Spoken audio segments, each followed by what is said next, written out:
So broadcast technology has been moving at a obviously very rapid rate, and we personally feel esports is going to be a huge driver for innovation in the coming years. And so we're here to kind of talk about what is going to come out and how people in this room can try and stay in front of it. So I think the first thing that comes to mind, Simon, and I'd love to get your feedback on it and how ESL plans on using it in the future, since esports is so global.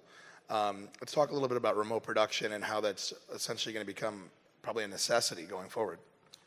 I mean, I mentioned before in the morning already, I mean, we have great talent across the globe. Our company has around 550, 600 people. We have multiple studios across the globe, different production crews, and obviously also a little bit of individual expertise, right? I mean, you have a few guys in a certain kind of region doing, for example, a lot of mobile games. Then in Central Europe, we have our flagship production team doing ESL 1, IEM and whatnot, and obviously that's in many aspects teams you want to be able to combine very lean in the future, and I think that's where remote production for me as a distributed production aspect definitely comes into play. On top, having so many events, it's not getting less. On contrary, we're having more and more large-scale events, multiple days, sometimes already including group stages in a hotel right before. It will help us a lot if we are able to centralize equipment and being able to remotely access it and run it. Yeah, I mean, if you just look at the pure number of events, it's just how you said you were going to do between 150 and 200 events potentially next year. And if you think about that number compared to any other sport, and that's just ESL, it's absolutely, I mean, it's huge. And remote production, in order for people to just not get burned out, I think is going to happen, right? Yeah, absolutely. It's down to the talent, it's down to available equipment. Again, logistics is an aspect that gets more and more complex. But also the amount of preparation that you want to do, right? Yeah. And obviously with standardizing a lot of stuff, you can compensate maybe a little bit of knowledge exchange that you have within the company, but being able to actually have a good tap into the pipeline of certain kinds of specialist talent and integrating them into workflows will be super beneficial. Yeah, absolutely. So a big thing in the future of esports is going to be mobile gaming. We're seeing areas like Brazil and India basically be 90% to 95% mobile. And if you think about that, that's because a $3,000 gaming PC is basically a year's rent, right? In some of these areas of the world. But everyone has a smartphone. So the ability to game on your phone at a high level and really on an esports level, you know, we've seen it this year. You produce some events. Can you talk about how mobile will be integrated as an esport in the future and sort of how you guys handle that? First, I think it's important. We as ESL identified that mobile gaming is a thing already in 2017. So last year we already focused a lot on elevating our experience. It already starts when you grab feeds from the mobile device. Sometimes you have crazy adapters to it. We work close with a few manufacturers actually on improving that to just be durable with network communication.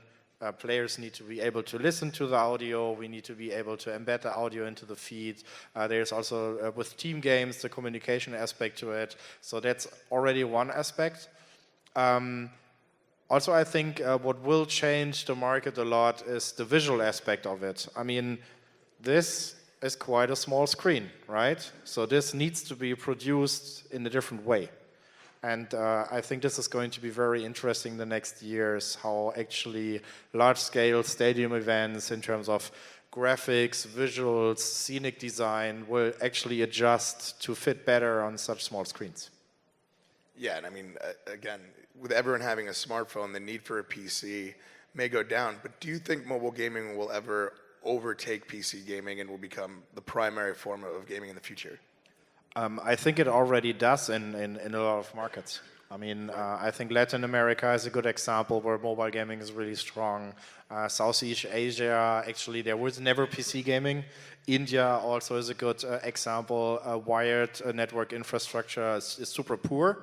And the telcos only invest into mobile infrastructure.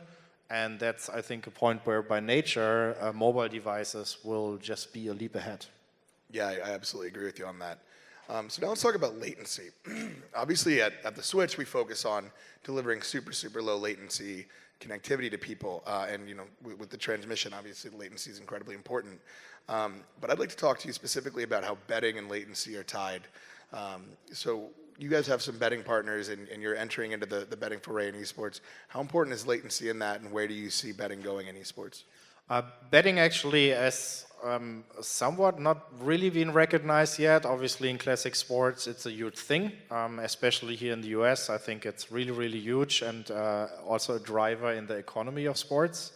I think this also step by step is changing in esports. We do have several events, products where we have betting partners. But we also have general contracts with betting distributors, right? And there, obviously, it's super important for them to receive data in real time so they can do the betting ratio conclusions, but also then transmitting the feeds then to betting venues, and everything is super important for them. And obviously, that's where low latency comes in, as they need to be the ones receiving all the data and feeds first. Yeah, I mean, just to throw out a quick stat, they said that the esports betting market in 2020 is going to be 16 billion. So there'll be 16 billion transacted in esports betting. So it's certainly going to be a huge topic going forward, and it's, I think, something everyone has their eye on. All right, so going into technology now, AR and VR, you guys have done some VR stuff. Can you first tell us a little bit about what you guys did in the VR space, like what you did in Poland, and then how you feel AR is going to be a monumental part of broadcast next year? I think this has two layers. It's the visual aspect, right? How can I visually enrich the broadcast? How can I extend set pieces? How am I more flexible on creating such experiences? I think we did quite some cool stuff there already. Probably one of the best examples also during IBC when we did the esports showcase. We had a virtual set where the talent was placed in the game. So it was a very native connection of game and the physical aspect of it. And then obviously you have the storytelling aspect where we feel with digging deeper and deeper into metadata, aggregated data, and a little bit also the AI topic of predictions and conclusions being done, that we can really enrich a lot also the broadcast in terms of storytelling and how we visualize stuff, especially with games that are very complex. Let's say, I don't know, football, you only have like yellow cards, red cards, offsides, distance walked, right? I mean, there's only a handful of statistics being used, but in just Counter-Strike, I don't know, we have maybe 5,000 data points. We know all positions, anytime, anywhere, a player is watching which direction. And I think, yeah, this will have a huge impact. And I think one great example actually is the Rugby World Cup that recently happened, where they were able, with the 3D cameras on flying to any position, anytime, anywhere in the match, to utilize that, and actually us putting that into a mixed reality setup and enriching that.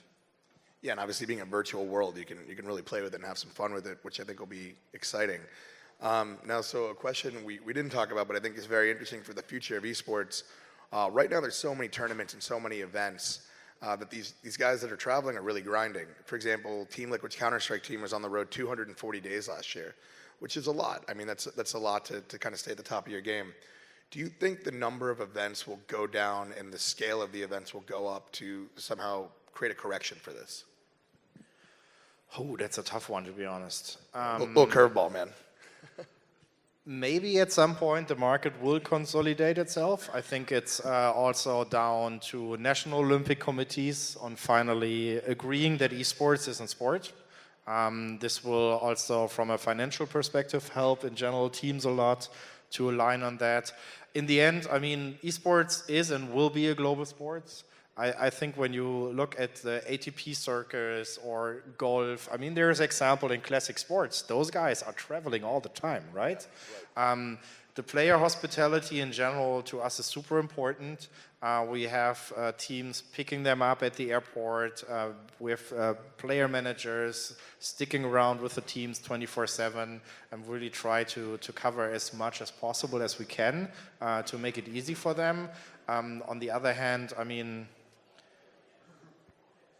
the offer is there, right? I mean, you don't need to go to every event. Right. So we saw Astralis take a break for about 2 months. Yeah, I mean, it's a little bit the devil in the circus right now, I would say, and yeah, we will see how that pans out.